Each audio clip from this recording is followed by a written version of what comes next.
संभल पर सियासी संग्राम थमने का नाम नहीं ले रहा।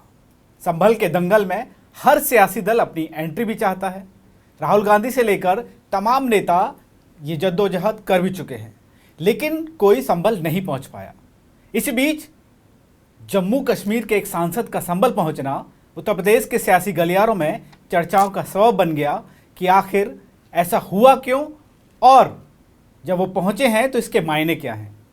जब तमाम सियासी दल समाजवादी पार्टी से लेकर कांग्रेस और तमाम दल संभल जाने की जद्दोजहद में लगे हैं, कोशिश में लगे हैं, लेकिन वो कामयाब नहीं हुए, और एक जम्मू कश्मीर के सांसद ने जब ये कर दिखाया तो सोशल मीडिया से लेकर सियासी गलियारों तक तमाम सवाल उन दलों पर भी उठ रहे हैं जो वहाँ नहीं पहुँच पाए। लेकिन इसके एक मायने क्या हैं और इसके पीछे की रणनीति क्या है, ये तमाम चीज़ें समझेंगे। मेरे साथ हमारे सहयोगी पंकज त्रिपाठी जी हैं। सर, मैं आपसे एक जानना चाहूँगा कि तमाम जो बड़े दल हैं, समाजवादी पार्टी, कांग्रेस,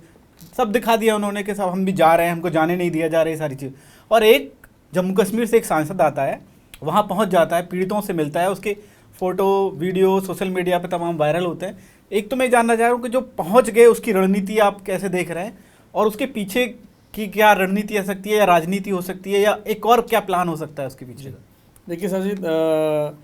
जैसा कि अभी जो कल रात जो तस्वीरें आई संभल से, वो सच में चौंकाने वाली थी। और उसके बाद से सोशल मीडिया पे एक तरीके से जिसे कहते हैं खलबली मच गई कि संभल में कोई नेता पहुंच गया, वो भी विपक्ष का। और उससे चौंकाने वाली बात यह है कि फारूक अब्दुल्ला की जो पार्टी नेशनल कॉन्फ्रेंस, उनके जो श्रीनगर के सांसद हैं आगा रुल्ला मेहंदी, वो जब जा रहे हैं तो सबसे पहले बात हमें समझना पड़ेगा कि आखिर वो पहुंचे कैसे। तो इसमें बताया जाता है कि जो हमारे लोकल संवाददाता हैं उनसे बात हुई, ये एलआईयू को इस बात की खबर ही नहीं थी। और आपको ध्यान होगा कि जब जामा मस्जिद में हिंसा हुई पिछली बार संभल में, तो वो भी एलआईयू का फेलियर माना गया था। उस समय भी एलआईयू पर बहुत सवाल उठे थे। अब एक सांसद अगर वहाँ पहुँच रहे हैं और एलआईयू को खबर ही नहीं कानो कान, तो जाहिर सी बात है उसकी रणनीति, पहली रणनीति ये थी वहाँ पहुँचने की कि ऐसा बताया गया कि रुल्ला मेहंदी जो सांसद है नेशनल कॉन्फ्रेंस के, उन्होंने अपनी सिक्योरिटी जो है वो 2 किलोमीटर 1.5 किलोमीटर पहले छोड़ दी थी। उसके बाद वो गए। लेकिन आप ये मानिए कि जब ऐसी सिचुएशन है और रुल्ला मेहंदी पहुंच जाते हैं कैफ के घर, पहले वो जामा मस्जिद पहुंचते हैं, वहां पर नमाज पढ़ते हैं, तो तब तक चलिए मान लीजिए कि भाई ठीक है, वहां उस भीड़ में पहचान नहीं पाए होंगे क्योंकि वो लोकल के सांसद नहीं है। बट जब वो कैफ के घर पहुंचते हैं तो जाहिर सी बात है उनके साथ 4 से 8-10 लोग फोटोज में भी दिख रहे हैं, वो लोग हैं। तो जब कभी ऐसी कोई घटना होती है और पुलिस लगातार कैफ के घर के बाहर मौजूद है और एलआईयू लगातार इस बात पर नजर बनाए हुए है कि कौन आ रहा है, कौन जा रहा है, कौन किससे मिल रहा है, संभल हिंसा के तार कहाँ जुड़ रहे हैं, उस समय तक एलआईयू को कोई खबर नहीं होती। जब लोकल पुलिस जो कैफ के घर के बाहर मौजूद थी, जब उन्होंने उनसे पूछताछ की कि आप कौन हैं, कहाँ से आए हैं, और उन्होंने बताया, उन्होंने परिचय दिया, इसके बाद पुलिस को लगा कि अरे ये क्या हो गया, सांसद यहाँ पहुँच गए। इसके बाद उनको एंट्री नहीं दी कैफ के घर। उन्होंने रुल्ला मेहंदी जी ने फिर कैफ की माँ से बात की और कैफ की माँ को फिर वो अलग ले गए और उन्होंने घर से दूर जाकर उनसे बातचीत की। एक तो रणनीति ये है कि वो पहुंचना चाहते थे। हम ऐसा मान सकते हैं कि एक नेता जो पब्लिक के पास पहुंचना चाहता है, उनका कोई भी इशू हो, कोई भी मुद्दा हो, पक्ष का हो विपक्ष का हो, तो उसने पहुंच के दिखा दिया जी। यानी कि शोर शराबा। अगर रुल्ला मेहंदी यही काम वैसा करते जैसा अखिलेश जी ने किया, जैसा राहुल जी ने किया, या जैसा ओवैसी जी करते हैं कि भाई पहले अनाउंस किया कि मैं वहां जाऊंगा फला दिन, तो जाहिर सी बात है प्रशासन अलर्ट हो जाएगा, आपको वहीं रोक लेगा। जब राहुल गांधी को रोक लिया गया तो इनको भी रोक लिया जाता। बट उनका मकसद था वहां तक पहुंचना, उसके पीछे की रणनीति अब जो भी हो, उनका पहुंचना था, वो पहुंच गए। अब दूसरी बात जो आपने कही कि इसके पीछे की रणनीति क्या है, पीछे की रणनीति देखिए ये है कि मुझे जो लगता है कि अभी तक फारूक अब्दुल्ला जैसे नेता जो कभी भी स्टेट के बाहर की पॉलिटिक्स में उनका बहुत ज़्यादा इंटरेस्ट रहा नहीं, और जहाँ तक मुसलमान हितों की बात को लेकर है, मुसलमानों के हितों को लेकर वो संसद के अंदर, सदन के अंदर सवाल उन्होंने जो उनको वाजिब लगे वो उन्होंने उठाए। हर मुद्दे पर अगर उनको बयान किसी मुद्दे पर देना है तो संसद के बाहर आके दिया करते थे, सदन के बाहर। संसद के अंदर हर मुद्दे को उन्होंने उठाया नहीं इस तरीके से, जिस तरीके से ओवैसी करते हैं, अखिलेश यादव करते हैं, राहुल करते हैं, विपक्ष के 2 और नेता है जो मुस्लिम हितों की बात करते हैं। फारूक अब्दुल्ला का ये स्टैंड, जो अगर उनके सांसद गए तो जाहिर सी बात है फारूक अब्दुल्ला जी को मालूम रहा होगा, उमर अब्दुल्ला जी को बताया गया होगा कि वो ऐसा करने जा रहे हैं। मुझे ऐसा लगता है कि शायद अब नेशनल कॉन्फ्रेंस को लग रहा है कि संभल जैसा इशू है, मुसलमान हितों की बात है, मस्जिदों को लेकर पूरे देश में वो चल रहा है, तो जो भी बड़े मुस्लिम लीडर्स हैं उनको कम से कम उन मुसलमानों के हित में खड़े दिखना चाहिए जो कि ये पूरी लड़ाई में शामिल हैं या जो पीड़ित हैं। मुझे ऐसा लग रहा है कि फारूक अब्दुल्ला जी अब कुछ ओवैसी जी की लाइन जो उनकी जो पॉलिटिकल लाइन है, जी। जैसे ओवैसी की तेलंगाना और हैदराबाद में पूरी राजनीति है, बट वो यूपी के हर मुद्दे पर जरूर बोलते हैं। और यूपी में कुछ मुसलमानों को अगर कहीं कोई समस्या ऐसी आती है, चाहे वो बहराइच वाला शिवपाल और रामगोपाल मिश्रा वाला हत्याकांड हो, या ऐसी जो भी चीज़ें होती हैं मुसलमान हितों से जुड़ी हुई है, मुसलमानों के आसपास की जो पॉलिटिक्स है पूरी, उसमें ओवैसी जी का लगातार दखल रहता है, दौरे रहते हैं। ये पहला है जब फारूक अब्दुल्ला जैसे नेता की पार्टी का कोई सांसद संभल जैसे सेंसिटिव मुद्दे पर उन पीड़ितों के घर तक पहुंचा, वहां 3-4 घंटे रहा, और एक बार फिर समझ में आया कि वहां लोकल एलआईयू जो है उसको खबर नहीं लगी, और ना ही लोकल मंडल या इस तरह के कोई भी नेता समाजवादी पार्टी का किसी को भी कोई खबर नहीं लगी। जब ट्वीट हुआ तब मालूम हुआ कि अरे ऐसा हो गया। हाँ, सोशल मीडिया पे लगातार ही तस्वीरें वायरल हो रही हैं और समाजवादी पार्टी, अखिलेश और तमाम लोगों को, कांग्रेस सभी सबको टैग करके लोग इस तरह के सवाल कर रहे हैं कि भाई आप भी जा सकते थे। मुस्लिम हित का आपने जो बात कही जी, और वो रणनीति, तो इसके पीछे एक राजनीति, क्या आप मुस्लिम वोट वाली राजनीति भी देख रहे हैं इस तरह से? जैसे ओवैसी एंट्री मार रहे हैं, चंद्रशेखर मुस्लिम वोट के लिए कर रहे हैं, तो क्या फारूक अब्दुल्ला भी सोच रहे हैं कहीं ना कहीं कि उस मुस्लिम वोट वाले हिस्से में वो भी कहीं ना कहीं थोड़ा सा अपने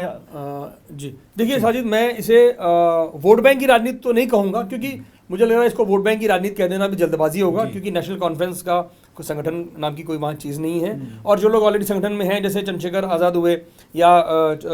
चंद्रशेखर हुए प्लस आपके ओवैसी हुए, है ना, ऐसे लोग जो मुसलमानों के वोट बैंक को सपा या कांग्रेस से तोड़कर अपनी ओर लाना चाहते हैं, उसके लिए संघर्ष कर रहे हैं। तो नेशनल कॉन्फ्रेंस मुझे लगता है ऐसी किसी लड़ाई में नहीं है, लेकिन वो ये दिखाना चाहते होंगे कि भाई मुसलमान हितों की बात है, मस्जिदों की बात है, और अगर ऐसी कोई लड़ाई जो जमीयत उलेमा हिंद से लेकर मुसलमानों की जितनी बड़ी संस्थाएं वो भी लड़ रही हैं, तो हम कम से कम मुसलमान जो पीड़ित हैं हम उनके साथ खड़े हुए हैं। वो अपने आप को इस लड़ाई में मुसलमानों के साथ दिखाना चाहते हैं। हाँ। मैं अभी इसको वोट बैंक की राजनीति नहीं मानता हूँ। तो लेकिन अब इनके जाने के बाद आपको क्या लग रहा है कि समाजवादी पार्टी और कांग्रेस के तमाम जो दल है उन पर एक थोड़ा सा पॉलिटिकल प्रेशर बढ़ेगा? बिल्कुल बिल्कुल, मैं मानता हूँ कि अब बहुत जल्दी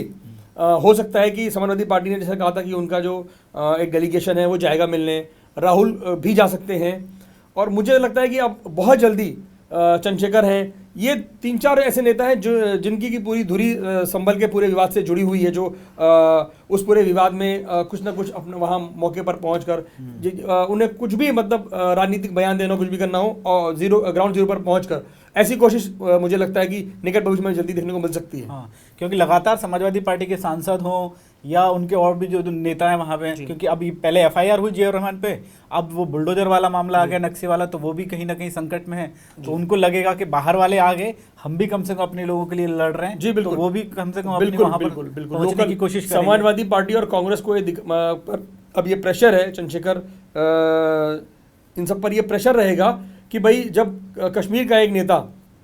श्रीनगर का एक सांसद जब यहाँ पर लोकल लेवल पर आ सकता है इतनी सिक्योरिटी के बावजूद और परिजनों से मिल सकता है, तो आखिर फिर बिना शोर शराबे के, बिना लाव लश्कर के ये भी जा सकते हैं, क्योंकि ये मुलाकात देखिए बहुत शांत वातावरण में हुई है। अगर शोर शराबा वाला इशू होता, जैसा कि राहुल गांधी ने कहा कि मैं जाऊंगा, उसके बाद इतनी भीड़ उनके साथ में थी, या अखिलेश यादव ने जाने का प्लान बनाया, तो अब ये भी देखिए कि कम से कम वो जो मुलाकात हुई, उनका जो मकसद था वो अपने मकसद में कामयाब हुए कि उन्हें पीड़ितों से मिलना था, पीड़ितों से मिल लिए। अगर राजनीति करनी होती, माहौल बनाना होता, तो शोर शराबे के साथ जाते और उसमें भी विवाद होता। इसमें कोई विवाद नहीं हुआ, इस मुलाकात बिल्कुल विवाद नहीं हुआ। और एक छोटा सा मैं एक चीज़ और जानना चाह रहा हूँ, प्रियंका गांधी ने इसी मामले को, संभल वाले मामले को संसद में आज उठाकर उन्होंने मुस्लिम जो जिस तरह से वहाँ हिंसा हुई है या जो पीड़ित हैं उनके जरिए सरकार को घेरने की कोशिश की है, तो क्या कांग्रेस कम से कम इस मामले में थोड़ा सा, यही उनकी कोशिश ये रहेगी कि समाजवादी पार्टी से थोड़ा रेस में हम किसी तरह से आगे निकल जाए? बिल्कुल, ये आपने सही कहा साजिद एकदम। ये समाजवादी पार्टी और कांग्रेस के बीच संभल को लेकर जो एक लीड लेने की जो होड़ मची हुई है वो जारी है, और मुझे लगता है कि शायद हम हो सकता है प्रियंका ही वहाँ पर संभल चली जाए, कि अगर पार्टी को लगता है कांग्रेस को कि उनके जाने से ज़्यादा माहौल बेटर रहेगा। तो बट मुझे लगता है कि अगर जितना इसको बड़ा पॉलिटिकल कैनवास देने की कोशिश करेंगे संभल को, चूँकि विवादित मसला है, सुप्रीम कोर्ट तक बात पहुँच चुकी है, तो मुझे लगता है कि उस तरीके से जो असली पीड़ित हैं उन तक कोई मदद इनकी नहीं पहुंच पाएगी, ना ही उनसे मिल पाएंगे। दिल्ली बुलाकर किसी से मिलना आसान है, बट ग्राउंड जीरो पर मुझे लगता है नेशनल कॉन्फ्रेंस के एक सांसद ने, रोला मेहंदी जी ने जो है जो काम किया है, उसकी वजह से सब लोग चौंक गए हैं कि आखिर ये भी हो सकता है। बिल्कुल, उसका एक संदेश बड़ा है, और संदेश भले ही छोटी पार्टी का हो, लेकिन सियासी गलियारों में एक बड़ी चर्चाओं का सबब बन गया है। वैसे तो तमाम दल सड़क से लेकर संसद तक संभल की बात कर रहे हैं, लेकिन अब देखना ये होगा कि मेहंदी के जाने के बाद संभल का ये मामला और कहां तक जाएगा। तो ऐसी तमाम खबरों के लिए आप बने रहिए TV9 डिजिटल के साथ।